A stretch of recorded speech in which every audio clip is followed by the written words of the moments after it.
So many people walk right by the homeless. They walk not only by the people that you can see, but they walk by the people who are hidden. People don't understand that being homeless is brutal. Like through the winter times, I don't know if you want to get it from under the blankets, it'd be so cold. The general public doesn't have an open mind to think of what that might be like to be in that situation. So you can't be judgmental on a person's situation while we out here in these tents or sleeping on the ground on cardboard or anything like that. It's not like I don't want to work, it's just I have something to hold me back. And a lot of the guys, they have things that's holding them back, but hell, that's anybody.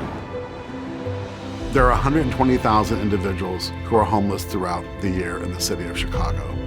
Individuals who are in encampments, they're fellow Chicagoans, they're neighbors. They have needs just as any one of us has needs. And I think anytime you can help individuals to meet their needs, you're strengthening the community in which you live.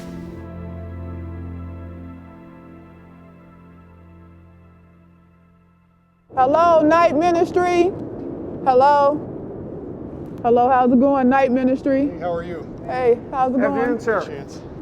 Hey, sir, how are you?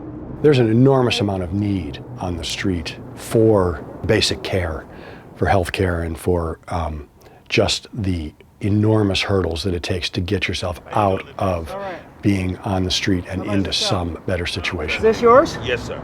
What's the problem? I have no feet.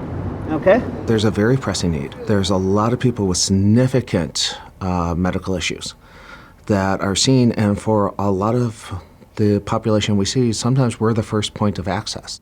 I got a scab on this side right here, on the side of my leg. Okay. That's a little painful, but as far as anything other than that, I'm all right. Do you have a stump wrap? I didn't quite hear you. Do you have a stump wrap? No, I don't. I don't. How would you rate your pain on a scale of 1 to 10? Sometimes it's really 10, and then sometimes I don't even feel anything. Does ibuprofen do anything for you? Not aspirin. It really doesn't. Okay. What's your name again? My name is Kenneth. My name's Matthew.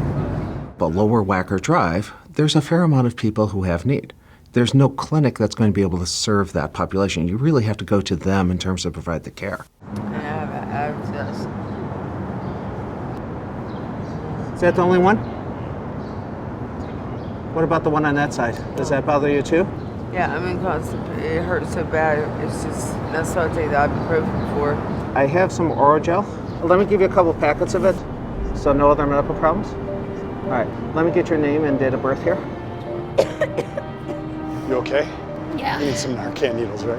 Okay, you want some juice and some? I'd love some. We help to reduce healthcare costs to the public sector by providing free healthcare and working a lot on the area of prevention. Is six okay? I mean, do you want? Yeah, no, seriously. Okay, here's 9. But I'm going to give you. I'm going to give you the Narcan with it. To have that flexibility to just see a problem and go right where it's at. It's really what the Night Ministry does best, and we're doing it even more enveloping way with street medicine. For 30 years, our health outreach bus has been on the streets. We knew from driving the bus to its various stops at night that there were individuals who were living in encampments and underneath viaducts who weren't accessing our services. Staff got together and said, okay, we're taking the services to where people are at, but there's still people whom we're not reaching. So that's when they developed the idea of doing backpack medicine. They visited a highly successful street medicine project in Pittsburgh. And then the fine tradition of the Night Ministry, they just said, let's do this. I don't know why there's a traffic jam here now at 2:40, but every day is an adventure with street medicine. It's like always different. So we'll spend half a day just looking around neighborhoods, seeing where people might be. We can physically look at them and tell, hey, maybe he needs shoes or a coat.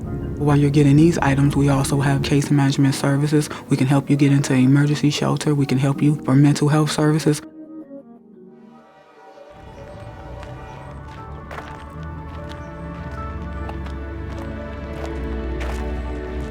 The night ministry, hello? Hey, Warren. Warren, my name is Tiffany. I'm the case manager. Okay. And what I do is help with emergency shelter. My goal is for the client to realize what it is that they need to do to make that progress and step to get out of the homelessness stage. And then they grabbed all my stuff on me. We have a few clients who have no substance abuse and no mental illness. I just suffer from, I like to say failure, but that's an excuse. So I try to get away from excuses, you know. I suffer from being scared. How about that? So my goal is to get them to see, hey, you deserve a nice warm bed, you deserve to be safe at night, and you deserve to be sheltered.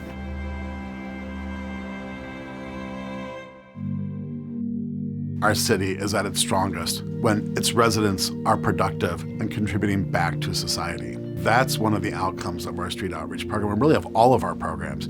It's helping an individual develop that human potential, become contributing members of society. My life is very different now.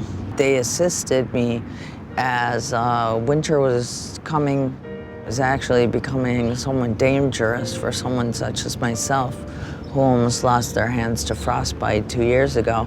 They assisted me in finding a spot at a mission, and they assisted me in bringing my belongings and getting me settled in. And then not only that, but seeing how I was doing after a little bit of time there. It was really a caring attitude on their part. Got it all cleaned up, got the graffiti off the walls. In a lot of ways, the help that we offer is just that human connection. That's just listening to people. Over here, I got a new tent coming for the ward. Surprisingly, that is a huge, huge help to a lot of people. Just to have somebody in the medical field listen to their heart, listen to their breathing, take their pulse, allows them to be heard. The human contact lets the clients know that we care. It shows them that, hey, the night ministry is there and that someone is thinking about them daily. Hey, Karandi, how's it going? I like Tiffany. She's somebody special to me. She's very accepting for who I am. And she's not downgrading or looking at me no different than anybody else. That's somebody that I can talk to. The people that we deal with are among the most courageous, the most resilient, We got a gas stove, we got lights in here. the most innovative people that I've ever come across. You gotta be prepared for this kind of weather because sometimes it gets cold. The violence they might have witnessed, the abuse they may have been part of, the things that they go through on a day-to-day basis. And they're working whatever angle they can work to survive. Innovation requires that we be able to take risk because we're doing something new by its very definition, and that's always risky. And then it requires us to take a risk of funding that innovation. We do make an impact right now. I can see it. I see it every day. I'm passionate about the night ministry because it is one of the most rewarding investments I can make in both, not just this organization, but in Chicago, in humanity. The night ministry, to me, is a program that's open for everybody. And they'll be there because they've done it for me. They're not turning their back on me. That's right. They're not turning their back on me.